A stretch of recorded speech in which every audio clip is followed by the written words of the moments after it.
My name is Jörg Pohl. I'm working for Siemens in Germany. I'm the project lead for internship for refugees and in Germany. And first of all, I want to thank you for the opportunity to give here a deep dive in our program. I come from the operational view and have some insights about the challenges what we offer here at Siemens in Germany. We started really early. We started 2014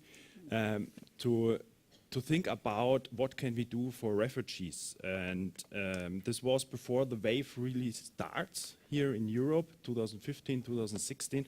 And this was really cool because we have all concepts in places and we could start the rollout when the wave came. And we also developed our own credo in our project team, and it's passion for people, bridges to the future.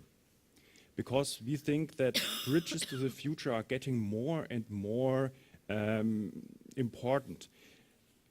Bridges in general, I think bridges between the current or the old world and the new world. When you think about, we are living more and more in an agile, dynamic world. There's digitalization, there's political instabilities, but also we have to build bridges between the cultures.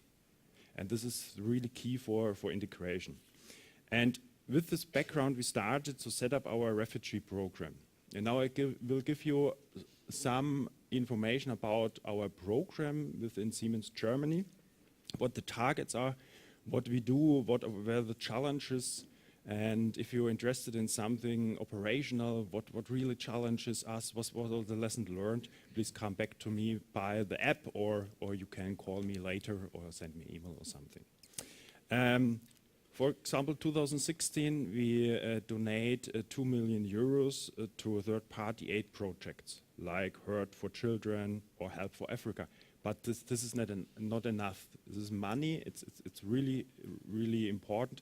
But we want to do more. And then we discussed and developed a program, paid leave for employees. For example, our company doctors can help or have the opportunity to help 5 days per year the refugees. Or we temporarily provides empty offices buildings to house refugees. And there it was very important for us to have concept behind this. It starts that the security has to speak the language of the refugees. It's very important. Or that there are provided language training, sport activities. And there was, as the wave came 2015, our employees were very motivated to do something local things. For example, we have a charity concert in Erlangen. There were 200 people from Siemens. I have thought they can't play. It was really cool, a really good concert. It was Siemens and it was really cool. And then we opened our sports park to play table tennis. It's the same as you said. Sport is a key for migration, or one key.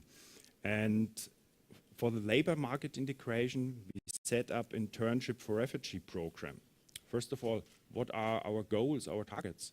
We think about what are the goals for the first, when they come here, what is they need the first time.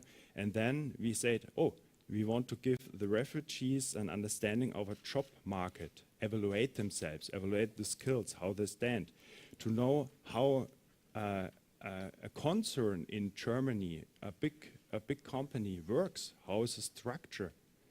And the important one, I think, is to develop specialist skills and language skills. And then after 2, 3, 4 internships we started, then we get so positive feedback that is a really win-win situation for the refugee, for the integration, but also for our culture within Siemens.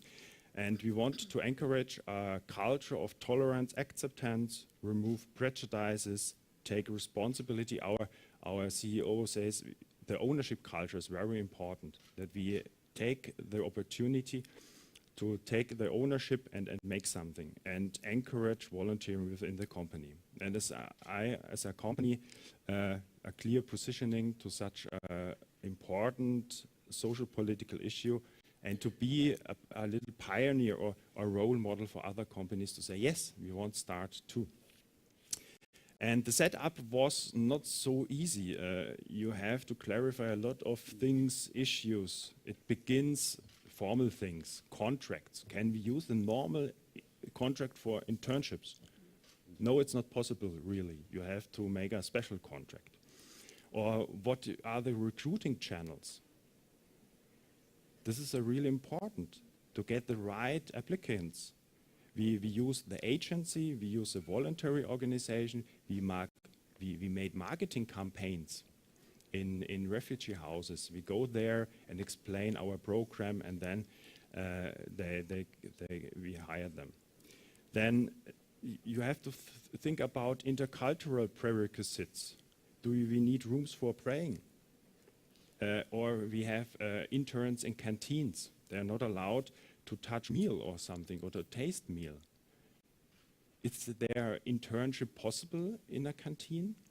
We say yes, but you have to think about it. After clarifying these issues, we defined our target group. Our target group is 25 up to 35 years old refugees. But we thought it's not enough. It's in general, this is our target group, but our last intern was 56 years old, because it fits. When it fits, then you can hire. You can say, yeah, I need this person. The qualification, we want to have that the refugee has a qualification. But it's not important, or it should not be important, from my opinion, that he can show you a certificate. Here's my master, and it's checked by the government here in Europe. This is not our goal.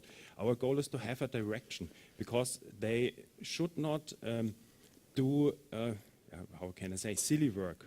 They should really work with our teams in projects together. And the duration, we begin with 2 months, but we get the feedback it's too short. That is the thing that we expand this to 3 months. The general setup we have is the manager, the supervisor. Another key point is that we have a mentoring program in place. We call this buddies. It's outside the team. It's very important if there are problems or something, he has somebody he can talk, he can go to a coffee break or to lunch. And the HR, this is my part, I'm the facilitator or the project lead of this project. Every internship starts with an intercultural workshop to 3-4 hours, because it's very important not to say, here's your desk, please start. No. This is not the way we want to go. The way is to make this workshop with the whole team, up to 30, 40 members of the team, with the buddy and with the intern, and explain the intercultural things, to make gamification. We have a part of gamification and so on, to enable, or to start smooth. In 2015, we have a pilot in Erlangen. It is in Bavaria or Franconia, Germany, in Europe, and with 10. Sorry, we live in one world, but yeah, we have 10 interns there, and the feedback was so positive that we want to roll out this to 9 locations. We started the rollout, and then after 1 month, they heard from each other, the locations, and said, hey, I want to participate. And then at the end, after 1, 2, 3 months, we had 14 locations in place. And 2017, we have 23 locations. And I think in 2018, there will more locations. We had in Germany 60 locations. The challenges are the language skills. The challenge is receiving suitable applicants, because we want to have qualified or the direction. Then when you have there a plant or a big IT location with big IT team, you don't need an engineer. It's really important that it fits. and the diversity regarding the gender. We have 95% of male, of men. It's getting better, but there we work on this, but it's not so easy. I'm really glad there was no determination, no intern say, I want to stop. We already have 250 interns there, but one said, can I send my brother? I'm busy the next 2 days. And say, no, it's not possible, but we have no termination there. They build networks, friendships. They bought. They make a collection to buy us bicycle, and one in turn said he wanted to learn bicycle and go to bicycle tours. It's really a good things. And the sustainability, we are really glad because we have hirings, some changes or switch to the apprenticeship. Some starts as a work student and they get a real certificate. Some interns gets hired by our partner companies. This was internship for refugee. Then another big project is the pre-classes. This is a step-by-step model for integration of refugee with potential into technical apprenticeship. Here we set up 6 classes at 4 sites, 4 locations, in total 100 per year. And the target is to bring them through the pre-classes into our normal apprenticeship program. The apprenticeship program is not it's a real 3.5 year, as you know, apprenticeship program.